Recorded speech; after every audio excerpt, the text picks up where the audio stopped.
Hi guys, and for today's video, ituturo ko naman sa inyo kung paano nga ba mag-scan ng long document sa ating Epson L5290 printer. Pero bago tayo magsimula, bago ka lang sa aking YouTube channel, please click the subscribe button and hit the notification bell.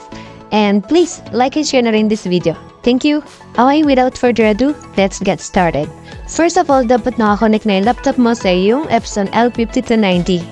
Ngayon, magtungo ka sa search bar ng iyong window at i-type ang Epson Scan 2.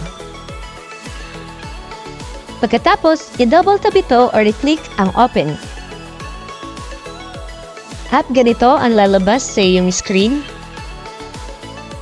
Ngayon, ang babaguhin lang natin ngayon ay ang kanyang document size. So naka-ready na to, naka-fix na. I-click mo lang yung arrow na nasa document size. Then piliin mo ang 8.5 by 13 or depende sa document na i-scan mo.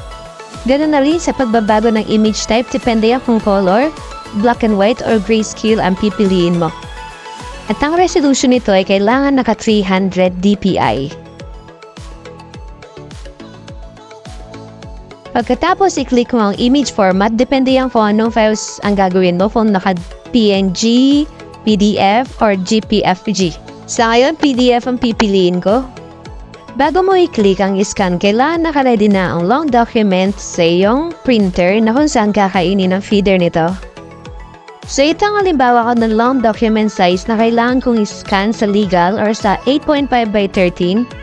Halimbawa lang po ito kasi karamihan naman kasi sa atin ang pinapa-scan na nasa long document is birth certificate, di ba?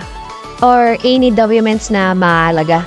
Ngayon, balik tayo sa laptop or sa monitor device mo and then i-click mo yung scan, then ganito ang mangyayari, kakainin ng printer mo yung documents na inilagay mo.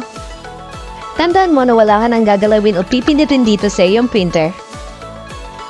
Pagkatapos nitong may scan, automatic na ito ay magda-download sa iyong computer or sa iyong laptop. Now, let us check kung nasa long document nga ba ang files na iyong in-scan. So, ito yung result niya.